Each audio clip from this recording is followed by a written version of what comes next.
அன்புள்ளங்களே, மாதா தொலைக்காட்சி நேயர்களே, நற்செய்தி மலர்கள் என்கின்ற நிகழ்ச்சிக்கு உங்களை அன்போடு வரவேற்கின்றோம். உங்கள் அனைவருக்கும் எங்களுடைய வணக்கங்களும் வாழ்த்துக்களும். வத்திக்கான் சங்க கோட்பாடுகளிலே திருச்சபை இருப்பதே நற்செய்தி அறிவிப்பதற்கு என்கின்ற அழகான ஒரு வரிகள் இருக்கிறது. இப்பேற்பட்ட அந்த திருச்சபைக்காக தங்களை அர்ப்பணித்திருக்கிற அருள் தந்தையர்கள், அருள் சகோதரிகள், பொதுநிலையினர்கள் கூட ஆண்டவர் இயேசு கிறிஸ்துவுடைய நற்செய்தியை பலவாறு பல இடங்களிலே உலகெங்கும் சென்று நற்செய்தியை அறிவித்து கொண்டிருக்கிறார்கள். அப்படி நற்செய்தி அறிவிக்கின்றவர்களை இங்கு நாம் பேட்டி எடுத்து அவர்களுடைய அனுபவங்கள் என்ன, அவங்க எப்படி நற்செய்தி அறிவித்து கொண்டிருக்கிறார்கள், எந்த அளவுக்கு அவர்கள் நற்செய்தியை அறிவிப்பதிலே கஷ்டப்படுறாங்க, மகிழ்ச்சி அடைகிறார்கள், இதை பற்றியெல்லாம் ஒரு கலந்துரையாடல் தான் இந்த நிகழ்ச்சி. இன்றைக்கி இந்த நற்செய்தி மலர்கள் என்கின்ற நிகழ்ச்சிக்கு நம்மோடு தன்னுடைய அனுபவங்களை பகிர வந்திருக்கின்றவர்கள் அருள் சகோதரி லீமா ரோஸ் ஃபெல்சி. உங்கள் அனைவருடைய சார்பாக நாங்கள் அவர்களை அன்போடு வரவேற்கிறோம். Welcome sister. வணக்கம். இந்த நற்செய்தி மலர்கள் என்ற இந்த நிகழ்ச்சிக்கு உங்களை வந்திருக்கு ரொம்ப சந்தோஷமாக இருக்குது சிஸ்டர். நிறையா பேர் வந்திருக்கிறாங்க, தங்களுடைய அனுபவங்களெல்லாம் பகிர்ந்துருக்கிறாங்க. அவங்க உங்களுடைய அனுபவத்தையும் எங்களோட பகிர்ந்து கொள்ள அன்போடு வரவேற்கிறோம். சிஸ்டர், உங்களுடைய பேர் லீமா ரோஸ் ஃபெல்சி இல்லைங்களா? சிஸ்டர், உங்களோட நேட்டிவ் எங்கே, அதே போல் உங்களோட பேரண்ட்ஸு, உங்கள் குடும்பம் பற்றி கொஞ்சம் சொல்லுங்கள். வணக்கம் father. I am sister Lima rose, belong to Presentation Franciscan Sisters of the Presentation of Mary, Coimbatore காணிக்கை அன்னை சபை சகோதரிகள் சபையில் உள்ள ஒரு சகோதரி. என்னுடைய இயற்பெயர், அதாவது baptism name Lima rose, convent பெயர் ஃபெல்சி. லீமா ரோஸ் ஃபெல்சி ஃபெல்சின்னு சொல்லிக்கலாம். மதுரை மாவட்டம், அதாவது இப்பொழுது சிவகங்கை மாவட்டத்தில் உள்ள திருவரங்கம் பாரிஷில் உள்ள ஒரு சப்ஸ்டேஷன் முத்துச்செல்லபுரம் என்ற கிராமத்தில் நான் பிறந்தது. உங்கள் நேட்டிவ்? நேட்டிவ். அங்கே 5 வரை படித்தேன் துவக்கப்பள்ளியில். அப்புறம் என்னுடைய அப்பா வந்து திருவாளர் மரியராஜ், திருமதி அருள்மேரி அவர்களுக்கு முதற்கனியாக first born. I am the first born. அதுக்கப்புறம் ஒரு 3 பேர் இருக்காங்க, 2 ஆண் 2 பெண் எங்கள் வீட்டில். நான் தான் முதற்கனி. கடவுளுக்கு என்னை நானே என்னுடைய விருப்பத்தின்படி எங்கள் பெற்றோர்கள் என்னை கடவுளுக்கு காணிக்கையாக கொடுத்துட்டாங்க. என்ன செஞ்சாரு? அப்பா வந்து மெயின் எங்களுக்கு ஃபார்ம் விவசாயம் ப்ளஸ் இந்த ரோட் கான்ட்ராக்ட்லாம், ரூரலில் இருக்க ரோட் கான்ட்ராக்ட்லாம் எடுத்து செய்வாங்க. அப்புறம் ஊரில் வந்து என்னது, அவர் ஒரு பிரசிடெண்ட் மாதிரி இருப்பாங்க, ஊர் தலைவராக இருந்து அந்த கிராமத்துக்கு வேண்டிய எல்லா பக்கத்துல கிராமம், அந்த கிராமங்களுக்கு வேண்டிய எல்லா வசதிகளையும் செய்து கொடுப்பாங்க. அதாவது விவசாயம் மட்டும் நம்பி இருந்த ஃபஸ்ட்டு ஒரு நெல் மட்டும் போட்டுட்டு அப்படி இருந்தவங்களுக்கு கோடை விவசாயம் பண்ணுவதற்காக இந்த டிஎம்எஸ்எஸ் இந்த மாதிரி எல்லாம் ஃபாதருங்கள்கிட்ட சென்று சோஷியல் சர்வீஸ் சென்டர் அங்கேருந்து என்னது உதவிகள் வாங்கி அங்கே நிறைய கிணறுகள்லாம் போட்டு, கோயில் கிணறு அதெல்லாம் உருவாக்கி மக்களுக்கு அந்த தண்ணி வசதி கொடுக்கறது மூலம் மிளகாய், பருத்தி போன்ற கோடை விவசாயம் செய்து ஊரை வாழ வைத்தார், செழிக்க வைத்தார். அந்த ஒரு நல்ல மனதுடையவர். எங்கள் வேலையை கூட நல்லா, அதாவது மக்கள் நலனில் அக்கறை கொண்டவர். அதை ஒருவேளை அவர்கிட்டருந்து எனக்கு அந்த ஒரு பண்பு வந்திருக்கலாம். அதான் நானும் இந்த மாதிரி சிஸ்டராக வந்து மக்களுக்கு சேவை செய்ய வேண்டும் என்ற ஒரு எண்ணம் வந்து நான் இந்த காங்கிரிகேஷனில் சேர முடிஞ்சது. கூட பிறந்தவங்களாம் ஒரு பிரதர் வந்து 2 தம்பி 1 தங்கச்சி. ஒருத்தர் வந்து எல்லாரும் செட்டில் ஆகி அவங்க குழந்தைங்களுக்கும் கல்யாணம் ஆயிடுச்சு, பேரன் பேத்திகள்லாம் இருக்காங்க. ஒருத்தர் வந்து மிலிட்ரி, ரெண்டாவது தம்பி வந்து இது என்னது கவர்மெண்ட் ஹாஸ்பிட்டலில் கவுன்சிலராக இருக்காங்க. தங்கச்சி வந்து கொஞ்சம் படிச்சுட்டு அதுக்கப்புறம் கல்யாணம் பண்ணி கொடுத்தாங்க. அவங்க குழந்தைங்கள்லாம் கல்யாணம் ஆகி பேரன் பேத்தியெல்லாம் விவசாயம் தான் பார்த்துட்டு இருந்தாங்க. இப்போ அப்பா இல்லை, அம்மா மட்டும் இருக்கிறாங்க ஊரில். நீங்கள் உங்களோட ஸ்டடீஸ் எல்லாம் அங்கே இல்லை, பக்கத்தில் திருவரங்கம் என்ற விசுவாசம் ஆண்டவரை தெரியும். நம்ம வந்து இப்போ இந்த கோயம்புத்தூர் மறை மாவட்டத்தில் ஆண்டவராக வந்தார். எங்கள் பங்குல இருந்து தான் அவங்க வந்து ஆண்டவராக வந்தாங்க. அவரால் ஞானஸ்தானம் கொடுக்கப்பட்டவர். செம்மண் பூமியில் பிறந்தவங்க நாங்கள். அதனால் அந்த ஒரு வீரம், அந்த விசுவாசம் பரப்புதல், அந்த நற்செய்தி அறிவிக்க வேண்டும் என்ற அந்த தாகம் வந்து அதிகமா. பிறந்ததிலிருந்தே அதாவது நற்செய்தினா ஒரு நல்ல செயல் நாட்டுக்கு செய்யணும் அப்படின்ற ஒரு நினைப்பு இருந்தது. நான் படிக்கும் பொழுது +2 வரை இது Thiruvarangam Sacred Heart Higher Secondary ஸ்கூலில் படித்தேன். அதுக்கப்புறம் 1 இயர் வந்து ஃபேட்டிமா காலேஜில் படித்தேன். ஆனால் படிக்கும்போதே எனக்கு வந்து முதல்ல வந்து நான் சிஸ்ட் ஆகணும் அப்படின்ற ஒரு எண்ணம் இல்லாட்டினாலும் பின்னால் அது வந்தது. எப்படின்னா என்னுடைய அழைத்தல் வழியாக என்னுடைய விருப்பத்தை கடவுள் அறிந்து அதன் வழியாக ஒருத்தர் வழியாக எனக்கு அழைத்தல் வந்தது. எப்படின்னா நான் வந்து ஒரு மெடிசன் படித்து மெடிக்கல் ஃபீல்டில் ஏதாவது ரிசர்ச் பண்ணி கில்லர் டிசீஸ்க்கு ஏதாவது மருந்து கண்டுபிடிக்கணும் அப்படின்னு தான் என்னுடைய முதல் ஆர்வம். அந்த ஆர்வத்தை தூண்டி நான் ஃபேட்டிமா காலேஜில் அது வந்து ஆர்ட்ஸ் தான். கெமிஸ்ட்ரி மெயின் எடுத்து படிச்சுட்டு இருக்கும்போது அப்போ ஃபாதர் எங்கள் கேஎம் செங்கோல் பங்குசாமியார்கிட்ட லெட்டர் வாங்கிட்டு போனோம். அது கிறிஸ்டியன் இன்ஸ்டியூஷன் ஃபேட்டிமா காலேஜ். வாங்கிட்டு வரும்போது என்ன செய்கிறீங்க அங்கே தான் படிச்சுட்டு அப்படி போகும்போது கேட்கும்போது எனக்கு வந்து மெடிக்கல் ஃபீல்டில் இன்ட்ரெஸ்ட்டு. ஆனால் ஃபார் டைம் பீயிங்க்கு அங்கே போய் இப்போ ஜாயின் பண்ணுற ஃபாதர், அப்புறம் பார்த்துக்கலாம், நான் இன்டர்வியூலாம் அட்டன் பண்ணிவிட்டு அப்புறம் பார்க்கலாம் அப்படின்னு. அப்போ தான் சொன்னாங்க, ஃபாதரு உங்கள் மார்க்குக்கு அவங்களுடைய மருமக இந்த சபையில் இருக்காங்க, அமலா அப்படின்றவங்க. ஓகே. அவங்களே ஸ்டாஃப் நர்ஸ் படிச்சிருக்காங்க. உங்கள் மார்க்குக்கு இன்னும் உங்களுக்கு டாக்டர் லைனே கிடைக்கும், நீங்கள் போங்க அப்படின்னு ரெக்கமெண்ட் பண்ணாங்க. அதெல்லாம் அந்த ஸ்டடியை வந்து டிஸ்கன்டினியூ பண்ணிட்டேன். ஆனால் ஏற்கனவே நான் வந்து மதுரையில் என்னுடைய இது மெடிக்கல் காலேஜ் இன்டர்வியூ அட்டன் பண்ணேன். +2 1981 முடிச்சுட்டு. அது வந்து கிடைக்கல. அதுக்கப்புறம் நான் வந்து தொடர்ந்து அந்த ஸ்டடீஸ் படிக்கிறதுக்கு அந்த என்னது இந்த காலேஜ் அதாவது பிஎஸ்சி படிக்கிறதுக்கு எனக்கு விருப்பம் இல்லை. அதனால் டிஸ்கன்டினியூ பண்ணிட்டு நம்மளுடைய விருப்பம் அதாவது நம்மளுடைய எய்ம் என்னவோ அந்த லட்சியத்தை அடையணுங்கிறதுக்காக நினச்சிட்டு இருக்கிறத தான் ஃபாதர் வந்து நீ கண்டிப்பாக உனக்கு அதில் இஷ்டம்லாம் படிக்க வேண்டாம், நீ விரும்பினா சொன்னாங்க அனுப்பி விட்றேன் அப்படின்னாங்க கான்வென்ட்டுக்கு. அப்புறம் அந்த கான்வென்ட் சூஸ் பண்ணி அனுப்பி விட்டாங்க. எந்த கான்வென்ட்? பிரசன்டேஷன் கோயம்புத்தூருக்கு அவங்க சூஸ் பண்ணாங்க. அப்போ வந்து நீங்கள் +2 முடிச்சுட்டு காலேஜ் படிக்கும்போது தான் எனக்கு அழைத்தல் வந்தது. எனக்கு அது வந்தது இந்த மாதிரி ஒரே அதாவது தடங்கள் வந்துகிட்டே இருக்கும்போது நான் ரொம்ப யோசித்தேன், ஜெபம் பண்ண ஆரம்பித்தேன். இறைவா நான் என்ன செய்யணும்னு நீங்கள் விரும்புகிறீங்க அப்படின்னு நல்லா ஜெபம் பண்ணேன். அப்போது தான் ஃபாதர் ஒரு நாள் கூப்பிட்டுட்டு இருந்தாங்க எங்கள் ஏற்கனவே படிக்கிற பிள்ளைங்க வழியாக. போகும்போது இந்த ஒரு அழைத்தல் எனக்கு கிடைச்சிது. Okay okay okay. நீங்கள் ஃபஸ்ட்டு போய் அப்பா அம்மாட்ட சொல்லியிருப்பீங்க இல்லைங்களா, இந்த மாதிரி நான் அசிஸ்டாக போகிறேன்னு சொல்லிட்டு? ஆமாம். அப்போ என்ன சொன்னாங்க?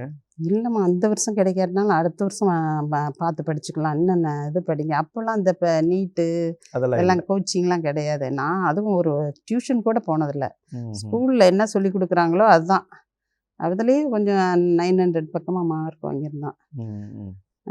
அதனால் எனக்கு வந்து அப்பா சொன்னாங்க, என்னுடைய சொத்தெல்லாம் விற்று கூட உன்னை நான் படிக்க வைக்கிறேன் அப்படின்னா, ஃபஸ்ட் பார்ன் அப்படின்னாங்க. ஏன்னா யாரும் வந்து நீங்கள் படிக்க வைக்காமல் போயிடக்கூடாது அப்படின்னு நினச்சி, ஏன்னா ஊரில் எல்லாம் கௌரவம் பார்க்குவாங்க இல்லையா. அது நான் இல்லைப்பா நீங்கள் செய்ய வேண்டியதெல்லாம் எனக்கு செஞ்சுட்டீங்க, உங்களை பற்றி நான் எந்த எதுவுமே சொல்லலை. எனக்கு நான் சிஸ்டர்னு நான் ஆர்வமாக இருக்குது, நான் அந்த ஒரு பொது சேவை செய்யணும்னு எனக்கு விருப்பமாக இருக்குது, அதனால் என்னை விடுங்க அப்படின்னு சொல்லிட்டு அவங்க 2 பேரும் கெஞ்சி கேட்டுட்டு தான் அதுக்கப்புறம் நான் வந்து அக்செப்ட் பண்ணிட்டாங்க. அப்புறம் பண்ணிட்டாங்க ஒரு வழியாக. சரி சரி. என்ன முதல் பிள்ளை விடுறது ரொம்ப கஷ்டம். தம்பியெல்லாம் என்ன சொன்னாங்க? தம்பிகள்லாம் அப்போதைக்கு சின்ன பசங்க, அப்போ ஒன்றும் சொல்லலை. ஆனால் நான் ஆப்பிரிக்கா போகும்போது தான் ரொம்ப எதிர்ப்பு தெரிவித்தானுங்க. அப்போ வளர்ந்து நல்லா படித்து வந்துட்டானுங்க. மற்றபடி அப்படி வந்து நான் வரும்போதெல்லாம் அவனுங்க சின்ன பசங்க, சின்ன பிள்ளைங்க, அந்த அளவுக்கு விவரம் இல்லை நம்மள்கிட்ட பேசுகிற அளவுக்கு. அப்படி வந்து இந்த சபையில் வந்து 3 வருஷம் இங்கே குன்னூரில், 1 வருஷம் குன்னூரில், இங்கே 2 வருஷம் கிணத்துக்கடவில் முடித்து சிஸ்டராகி. சிஸ்டர், நீங்கள் வந்து கான்வெண்ட்டில் சேரதுக்கு முன்னாடி நிறைய ஃப்ரெண்ட்ஸ் இருந்திருப்பாங்க இல்லைங்களா? உங்களுக்கு ஸ்கூல் ஃப்ரெண்ட்ஸு, அதே போல் ஊரில் நிறைய ஃப்ரெண்ட்ஸ்லாம் இருந்திருப்பாங்க, கோயிலில் இருந்திருப்பாங்க. அவங்க நீங்கள் சிஸ்டராக பார்க்க போகிறேன்னு சொன்ன போது என்ன சொன்னாங்க? நான் யார்ட்டையுமே சொல்லலை. ஏன்னா என்னைய சுற்றி சுற்றி வருவாங்க வீட்டை சுற்றி அப்படியா? பசங்கள்லாம். ஓ! ஏன்னா நான் அதுக்காக வெளியே வரமாட்டேன். அதை இப்போ தான் சொல்லுவாங்களா, முடிவு சொல்லுவாங்க அப்படிலாம் நிறைய பேர் எதிர்பார்த்தாங்க. அதாவது அவங்க வாழ்க்கையில் ஒருத்தர் ஆக்கிக்கணும்னு நிறைய பேர் இருந்தாங்க. அதெல்லாம் சும்மா சொல்லக்கூடாது. என்னோட படித்தவங்களே, நான் நல்லா படிப்பேன், நான் தைரியமாக இருப்பேன். அதனால் என்னைய சுற்றி சுற்றி வருவாங்க. ஒருத்தன்னா நானும் நொவிஷேட் வந்ததுக்கப்புறம் கூட சிலர்லாம் என்கிட்ட சின்ன தம்பிகிட்ட அட்ரஸ் வாங்கி ஒரு லெட்டர் எழுதுனாங்க, கிரீட்டிங்ஸ் மாதிரி. நான் அதெல்லாம் தூக்கி போட்டது நம்ம எப்படியோ வந்து. அதனால் நான் சிஸ்டராகி போகிற வர, ஏன்னா எனக்கு தடங்கள் நிறையா இருந்துச்சுன்னு தெரியும். நிறைய பேர் நான் 10th படிக்கும்போது நல்லா வாட்ட சாட்டமாக நல்லா இருப்பேன். அதனால் 10th படிக்கும்போது என் உறவினர்கள்லாம் பொண்ணு பார்க்க வந்தாங்க, வீட்டில் வந்து பேசியிருந்ததெல்லாம் எனக்கு தெரியும். நான் சொல்லிட்டேன், எனக்கு நிறைய படிக்கணும், நான் இதில் எனக்கு I am not interested in married life அப்படின்ட்டேன் அப்போவே. ஓகே. அப்போதைக்கு ஏன்னா என் லட்சியத்தை அடையணும்னா நல்லா படிக்கணும், சேவை செய்யணும் அப்படின்ட்டேன். அதனால் 10th படிக்கும்போதே வந்தாங்க எனக்கு. அப்போல்லாம் வந்து சிஸ்டர் ஆகணும்னு சொல்லி ஆகணும் இல்லை, படிக்கணும், ஏதோ நல்ல ஒரு பொது சேவை செய்யணும், நாட்டுக்கு செய்யணும்னு இருந்துச்சு. அதுக்கப்புறம் தான் அந்த சேவை எப்படிப்பட்டதுன்னு நல்லா ப்ரே பண்ணும்போது தான் +2 முடிச்சுட்டு, அதுவும் இங்கே ஃபேட்டிமா காலேஜ் போய் அதெல்லாம் அங்கே இருக்கும்போதே நான் இன்டர்வியூ போனேன், மெடிசனுக்கு இன்டர்வியூ போனேன். அப்படி போகும்போது தான் நான் நல்லா ஜெபம் பண்ணும்போது தான் அழைத்தல் வந்தது எங்கள் ஃபாதர் வழியாக. இப்படி ஒன்று அதுக்கப்புறம் தான் நீங்கள் காங்கிரிகேஷன் வந்தது. ரொம்ப சந்தோஷம். ஃப்ரெண்ட்ஸ் சர்க்கிளில் அப்புறம் எங்கள் ஊரில் நிறைய பேர் கேர்ள்ஸ் எல்லாம் என்னோட படித்தவங்களாம் ஏறக்குறைய இதே மாதிரி சிஸ்டராக போயிட்டாங்க வெவ்வேறு காங்கிரிகேஷன். அப்படிங்களா? பசங்களில் ஒருத்தன் பேர் 10 பேர்லாம் இருக்காங்க. நான் எங்கள் ஊரில், மற்றபடி திருவரங்கத்தில் படித்தவங்களாம் நிறைய இது வெக்கேஷன் அங்கே இருந்த நிறைய ஃபாதர்ஸ், நிறைய சிஸ்டர்ஸ் இருக்காங்க. அதனால் அந்த வகையில் எனக்கு ரொம்ப சந்தோஷம். அதே போல் நீங்கள் ப்ரெசன்டேஷன் சிஸ்டர்ஸ் இந்த காணிக்கை அன்னை சபையை வந்து நீங்கள் சூஸ் பண்ணல, பட் ஒரு ஃபாதர் மூலமாக சூஸ் பண்ணாங்க இல்லைங்களா? ஆமாம். ஏன்னா எங்களுக்கு தெரியாது இந்த சபை இருக்குன்னு தெரியாது, அங்கெல்லாம் அறிமுகமே இல்லை எங்கள் ஊர் பக்கம். அதனால் ஃபாதர் சொல்லித்தான் எனக்கு தெரியும். எங்களுடைய பங்கு ஃபாதர்கிட்ட லெட்டர் வாங்கும்போது அவங்க சொல்லித்தான் எனக்கு தெரியும். இப்படிதான் வந்தால் அவங்க மருமக இந்த சபையில் இருக்காங்க, சிஸ்டர் அனாசா இருக்காங்க. அதனால தான் பரவாயில்ல சிஸ்டர். சரி, ஸ்டடீஸ் முடிச்சதுக்கப்புறம் உங்களோட லைஃப் எப்படி இருந்துச்சு சிஸ்டர்?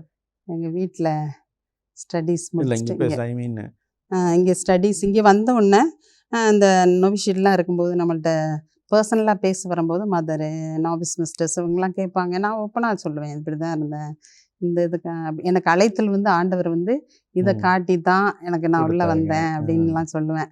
பரவாயில்ல. ஆனால் அதே சமயத்தில் படித்தேன்.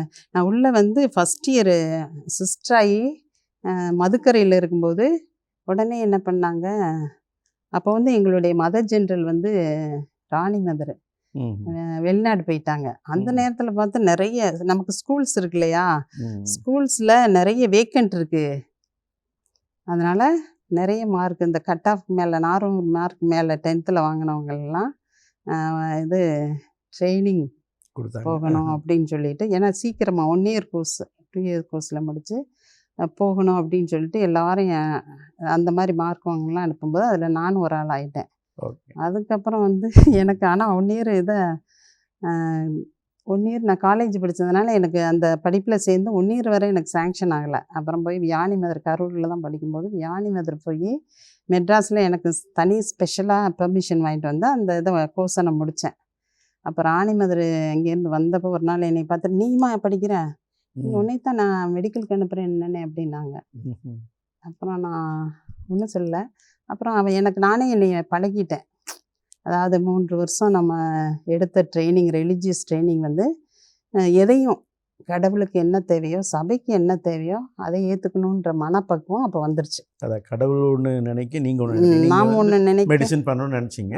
பட் கடவுள் வந்து உங்களை வேறு வகையில் தேர்ந்தெடுத்து உங்களுக்குன்னு தனியாக அழைப்பு கொடுத்து வேறு வகையில் பயன்படுது. சரி பரவாயில்ல அப்படின்ற அந்த மனப்பக்குவம். வீட்டில் கேட்டாங்க, அந்த படிப்பை நாங்கள் இங்கே தானே படிக்க சொன்னேன் அப்படின்னாங்க எங்கள் அம்மா அப்பா. எங்கள் தாத்தாலாம் வந்து நின்னாரு, அந்த ட்ரைனிங் நாங்கள் படிக்கச்சா 2 வருஷம் அங்கே மாப்பிள்ளை இருக்கான், அங்கே கட்டி வச்சிடலாம். எங்கள் அம்மா பெண்களாக தான் பிறந்தாங்க, அந்த ஊரில் வச்சு அந்த சொத்தை விட்டுறலாம் அப்படின்லாம் வந்தாங்க. இது படிக்கணும்னு சொன்னோன்னே நான் சொல்லிட்டேன், நீ சிஸ்டரானா நான் உங்கள் பிள்ளை இல்லை, கடவுளுடைய பிள்ளை, அதனால் இதை பற்றி நீங்கள் இனி பேச வேண்டாம் அப்படின்ட்டேன். ஓ! அதனால் சூப்பர், நான் சூப்பர். படிக்கிறது சிஸ்டர் ஆகி தான் முதல்ல வெளியே போய் நான் என்னையவே காட்டினேன். உடுப்பு போட்டிருந்தேன் அப்போ. ம்ஹ்ம். அது வர இடையில இடையில நாங்கள் படிக்கிறாங்க எங்கேயோ படிக்கிறாங்க. ஏன்னா காலேஜ் போனது மட்டும்தான் ஊருக்கு தெரியும். ஓகே. மற்றபடி சிஸ்டராக வந்து படிக்கலாம் தெரியும். சிஸ்டர் ஆன பிறகு தான் நான் ஊர்லேயே சிஸ்டர் ஆனேன்னு இது பண்ணேன். ஏன்னா ஏதாவது எனக்கு பிரச்சனை வந்துடக்கூடாது வந்துடக்கூடாதுன்ட்டு. அப்படிங்கிறதுக்காக நான் காட்டிக்கல. ம். சிஸ்டர் வந்தோம் அப்படின்னு. அழகான ஒரு பாயிண்ட் சொன்னீங்க. உங்க அப்பா, அம்மா வந்து சொன்னாங்க இல்லைங்களா? இந்த படிக்கிற டீச்சர் ட்ரெயினிங் படிக்கிற படிப்புக்கு நம்ம அங்கேயே படிக்க வச்சுக்கலாம்ல அப்படின்னாங்க. ஆ ஆனா நீங்க அழகா சொன்னது, நான் வந்து உங்க பிள்ளை தான் இருந்தாலும் இப்போ சிஸ்டர் ஆன கடவுளுக்கு பிறகு கடவுளுக்கு, சபைக்கு கடவுளுடைய ஆனா அவங்க என்ன சொல்றாங்களோ அதை தான் அப்படின்னு சொல்லி நீங்க அதுதான் சொன்னீங்க. கடவுளுக்கு அதாவது சபைக்கு என்ன தேவையோ கடவுளுடைய திட்டம் என்னவோ அதை நான் ரொம்ப நாள் ஆச்சு அதை வந்து நான் அசியூம் பண்ணி எனக்குள்ளே நான் ஏற்றுக்கிறது. சரி பரவாயில்ல அந்த மாதிரி ஒரு நிலை ஏற்பட்டோன்னா அதுக்கப்புறம் வாழ்க்கையில் எது இருந்தாலும் அதாவது விரும்புவது அமையாவிட்டாலும் அமைவதை நம்ம விரும்பி கடவுளுடைய திட்டத்தோடு நம்ம ஒத்துழைக்கும் போது எல்லா அருளையும் கடவுள் நமக்கு கொடுப்பாங்க. அதுக்கப்புறம் என்னென்ன படிக்க அவங்களே கூப்பிட்டு நிறைய படிக்க வச்சாங்க. ம்ஹ்ம். இதில் என்னென்ன படிக்கணும் அத்தனையும் கேட்டது விரும்பினது எல்லாத்தையுமே சபை நல்லா செஞ்சது. ஓகே. இப்போ உங்க சிஸ்டர் ஆன பிறகு உங்களை எங்கே வந்து இப்போ படிக்க அனுப்பிச்சாங்க டீச்சர் ட்ரைனிங் இல்லைங்களா? அது முடித்த பிறகு எங்கெல்லாம் இருந்தீங்க? டீச்சர் ட்ரைனிங் முடிஞ்ச உடனே கரூரில் படித்தோம். அங்கே வந்து டீச்சராக இருந்தீங்க. டீச்சராக இருந்தோம். அதுக்கப்புறம் மூலங்குடி, ம். சென்னை அதான் டீச்சராக தான். டீச்சராக தான் வந்தோம். அப்புறம் மேட்டுப்பாளையம் நிறைய ஊருக்கு போய் தாராபுரம், ம்ஹ்ம். கடைசியில் பல்லன் கோயில்ன்ற ஒரு ஊருக்கு போட்டாங்க. அது ம்ஹ்ம். எங்கேன்னா தஞ்சாவூர் டயசிஸில். அங்கே ஒரு மறக்க முடியாத அனுபவம். ம். எப்படின்னா டயசிஸ் வந்து ஏற்கனவே ஒரு மிடில் ஸ்கூலில் ம். டயசிஸ் வந்து அந்த ஒரு ஹெட்மாஸ்டர் ரிட்டையர்ட் ஆகும்போது அடுத்து வந்து சிஸ்டர்ஸை கொண்டு போய் வைக்கலாம். ம்ஹ்ம். ஸ்ட்ரென்த்து குறைஞ்சிட்டு போகுது, ஒரு டிசிப்ளின் இருக்கும், நல்ல நிலையில் கொண்டு வரலான்னு சொல்லிட்டு எங்கள் சபையை கூப்பிட்டுருந்தாங்க. அப்படி போகும்போது நான் வந்து அப்போ ஜூனியரு. நான் வந்து அவங்க எங்கள் ஆக்னஸ் சிஸ்டர் அவங்க தான் அங்கே எச்சமா வர்றாங்க, நான் அசிஸ்டண்ட்டு. அப்படி போயிட்டு இன்னொரு சிஸ்டர் அங்கே உள்ள ஒரு இங்கிலீஷ் மீடியம், இப்படி 3 பேருக்கு 3 வேலையை கொடுத்தாங்க. அங்கே போனால் அங்கே மக்கள் வந்து விடலை, ஆஹா. பயங்கரமான போராட்டம். பெண்கள் இப்படி அப்படிங்கிற மாதிரிங்களா? அதாவது வழி வழியாக அதாவது லே பீப்புள் தானே இருந்தாங்க. இப்போ எதுக்கு சிஸ்டர் கொண்டு வரீங்கன்னா சுற்றி சுற்றி கோஷம் போட்டு எங்களை உள்ளே ஒரு 6 மாதம் வரை நுழையவே விடலை ம்ஹ்ம். அந்த சிஸ்டர். அப்போ என்ன பண்ணாங்க, அங்கே பக்கத்தில் அந்த மிடில் ஸ்கூலுக்கு பக்கத்தில் ஒரு ஹை ஸ்கூல், வெறும் பாய்ஸ் ஸ்கூல். அந்த இதில் ஒரு போஸ்ட் இருந்துச்சு. அப்போ நான் வந்து யாராவது ஒருத்தராவது கால் விட்டுருணும் இல்லையா? அதுக்காக அந்த ஸ்கூலில் போக முடியறதுனால 6 மாதம் ஸ்ட்ரைக் பண்ணிட்டு இருந்தாங்க, பிள்ளைங்கள வேற கூட்டிகிட்டு போகிறது. டயசிஸ் எங்களுக்காக ரொம்ப போராடி ம்ஹ்ம். அந்த இடத்துல அந்த அந்த சர்வீஸு நாங்கள் இப்போ பண்ணிக்கிட்டு இருக்கோம். ம்ஹ்ம். ரொம்ப சப்போர்ட்டிவாக இருந்தாங்க. அதாவது டீச்சர்ஸ் எல்லாம் வித்ட்ரா பண்ணாங்க. டயசிஸ் வந்து அவங்க ஃபாதர்ஸ் வச்சு 1 மாதம் கிளாஸ் எடுத்துருந்தோம். அப்புறம் நம்ம பிள்ளைங்களையும் கொண்டு போய் வெளியே கொண்டு போனாங்க. மழை வந்ததுனால நடத்த முடியல. ம்ஹ்ம். அப்புறம் தான் வழிக்கு வந்து அப்புறம் மன்னிப்பு கேட்டு அப்புறம் ஒழுங்காச்சு. அந்த நேரத்தில் என்னை என்ன பண்ணாங்க, நான் தஞ்சாவூர் டயசிஸில் அப்போ நான் வந்து சென்னையில் இருந்தேன். சென்னையிலேருந்து மூலங்குடியில் தங்கிட்டு திரும்ப அங்கே ஒத்து வராது, நீ வேறு பக்கம் எனக்கு ட்ரான்ஸ்ஃபர் கொடுத்தாங்க. அப்போ அந்த இது தெரிஞ்சு தஞ்சாவூர் டயசிஸில் அங்கே உள்ள டிஎம்எஸ்எஸ் ஃபாதர், இந்த எஜுகேஷன் எஜுகேஷனுக்கு இன்சார்ஜ் ஃபாதர், அவர் என்ன பண்ணார், நீங்கள் இப்படியே போயிட்டு பெண்ணை திரண்டு வர்ற நேரத்தில் தாலி உடைஞ்சது மாதிரி நீங்கள் போயிட்டீங்கன்னா அடுத்து என்ன செய்ய முடியும், அதனால் நீங்கள் போங்க அப்படின்னு கூப்பிட்டு என்னை வந்து ஒரு மணி நேரம் ஆராதனை பண்ண சொன்னார் அங்கே உள்ள கோயிலில். பண்ணிட்டு வந்தவுடனே சொன்னார், இப்போதைக்கு அந்த ஸ்கூலில் எச்சமாக விட மாட்டாங்க, நீங்களும் நுழைய முடியாது, ஸ்ட்ரைக் நடந்துட்டுருக்கு, ஆனால் ஒருத்தராக நீங்கள் அங்கே இருக்கணும். அப்போ என்ன செய்கிறீங்க, அங்கே ஒரு பாய்ஸ் ஸ்கூல் இருக்குது, அதில் ஒரு போஸ்ட் இருக்குது, அதில் நீங்கள் சம்மதிச்சா அங்கே நீங்கள் வேலை செஞ்சீங்கன்னா உங்கள் சபையை அங்கே நிலைநிறுத்தலாம். அப்புறம் காலங்கனிய இந்த பிரச்சனையாக தீர்ந்த பிறகு நீங்கள் வந்து அங்கே இருந்துக்கலாம் அப்படின்னாரு. நீங்கள் ஆனால் பாய்ஸ் ஸ்கூல் தான், எல்லாருமே வாத்தியாருங்க, நான் ஒரு போஸ்ட் இருக்குது, நீங்கள் மட்டும் போகிறீங்க, யோசித்து பதில் சொல்லுங்கள் அப்படின்னாரு. 1 மணி நேரம் போய் அடரேஷன் பண்ணிட்டு வந்து, ஓகே ஃபாதர், எங்கள் சபை வந்து அந்த இடத்துல நிலைக்கணும், நாங்கள் அந்த ஊரில் சர்வீஸ் பண்ணணும்னு இறைவன் திருவுளம் கொண்டா கண்டிப்பாக அதுக்கு நான் ஒத்துக்கிறேன், என்ன துன்பம் வந்தாலும் சேலஞ்சஸ் வந்தாலும் நான் எதிர்கொள்கிறேன் ஃபாதர் அப்படின்னு சொல்லிட்டு அங்கே போய் இது பண்ணேன். அங்கே போன உடனே வாத்தியாருங்கெல்லாம் நிறைய கமெண்ட்ஸ் வந்தது. அந்த ஊரில் ஏற்கனவே நிறைய கமெண்ட்ஸ். நாங்கள் போகும்போது வரும்போது ஒரு நாளைக்கு ஒரு விதமான அந்த அதாவது பார்வோன் மன்னன் வந்து எப்படி தொந்தரவு கொடுத்தானோ இஸ்ராயல் மக்களுக்கு, அந்த மாதிரி 1 மாதம் 2 மாதம் இல்லை 3 மாதம் வழியே நாங்கள் இங்கேருந்து அங்கே கிராமத்தில் ஒரு வீட்டை பிடிச்சி தான் வந்து போயிட்டு இருந்தோம். அப்படி ஒவ்வொரு விதமான தொந்தரவு கொடுத்தாங்க. அதெல்லாம் ஒன்றும் மசியலை. அப்புறம் அவங்க ஸ்கூல் இல்லைன்னு எழுதி வைப்பாங்க, நான் போய் இருக்குன்னு எழுதுவேன். சிஸ்டர் வெளியே வரமாட்டேங்க. நான் வந்து வெளியில் அப்படி நடமாடி, ஏன்னா அங்கே உள்ள கரஸ்பாண்டையும் இங்கே உள்ள பிரச்சனையினால அவங்க என்ன பண்ணிட்டாங்க, வெளியே வெளியே துரத்திட்டாங்க. அப்போனா அங்கே ஹாஸ்டல் இருக்குது, அந்த ரூம் சாவி, அங்கே ஃபோனு எல்லாமே என் கையில் கொடுத்துட்டு, என்ன மற்றவங்க வெளியே வரல, அங்கே உள்ளே இருக்காங்க பயந்துட்டு, என் கையில் கொடுத்துட்டு நீங்கள் பொறுப்பு சிஸ்டர் பார்த்துக்கங்க அப்படின்னா. இப்போ அன்னன்னைக்கு என்ன அந்த வாத்தியாருங்க சுற்றி சுற்றி தண்டூரா போட்டுட்டு வருவாங்க. அந்த இதெல்லாம் வந்து நான் கேதர் பண்ணி இங்கேருந்து நியூஸ் கொடுத்தா அவங்க வேறு மாதிரி, இவங்க ஒரு நோட்டீஸ் எடுத்து அவங்க வேறு மாதிரி நோட்டீஸ் கொடுப்பாங்க. அப்படி ஒரு சேலஞ்சு போராட்டத்தில் அந்த இடத்துல வச்சோம். கடைசியில் இது பண்ணி அப்புறம் அந்த ஸ்கூலில், நான் இருந்த ஸ்கூலில் ஒரு நாளைக்கு வரலாறு காணாத புதிராக இருக்குடா, பரவாயில்ல. அப்புறம் சபைக்கு வந்து இன்னொரு ஆள் வேணும் சிஸ்டரு, இந்த பள்ளி நல்லா முன்னேறிடுச்சு, நிறைய அட்மிஷன் வருது, நல்ல ஆக்டிவிட்டீஸ்லாம் போயிட்டுருக்கு, வித்தியாசமாக இருக்குது, நல்லா இன்னொரு சிஸ்டர் கேட்டாங்க. எங்கள் ஸ்கூலுக்கே எங்கள் சிஸ்டர் இல்லை. அப்புறம் என்னை அந்த ஸ்கூலுக்கு போகலாம் அப்படி இருக்கும்போது எனக்கு ஆஃப்ரிக்கா போகிறதுக்கு அழைப்பு வந்தது. அதற்கான ப்ரிப்பரேஷன் பண்ணணும் அப்படின்னு சொல்லிட்டு எங்கள் டயசிஸில் ஒரு ஸ்கூலில் கரூரில் வந்து இருந்து மற்ற ஏற்பாடுகள்லாம் நான் செய்ய வேண்டியது இருந்தது. அன்பு நேயர்களே, சிஸ்டர் லீமா ரோஸ் ஃபெல்சி தன்னுடைய அனுபவங்களை அதிகமாக சொன்னாங்க. குறிப்பாக அவங்களோட சைல்டுஹுட்டு, அதே போல் எப்படி சிஸ்டர் ஆனேன், அதே போல் அதை விட ஒரு மிகப்பெரிய ஒரு அனுபவம், ஒரு ஸ்கூலில் அவங்கள ஏற்றுக்கலை, ஆனால் அங்கே தைரியமாக இருந்து அந்த மக்கள் எல்லாம் இவங்களை ஏற்றுக்க வச்சாங்க. அவங்களுடைய பணி அந்த அளவுக்கு இருந்துச்சு. அவங்க சிஸ்டர் எல்லா சார்பாக உங்களை பாராட்டுறேன். தொடர்ந்து பேசுவோம் சிஸ்டர், தொடர்ந்து பேசுவோம். அதுவரை உங்களிடமிருந்து விடைபெறுகிறோம். நன்றி, வணக்கம்.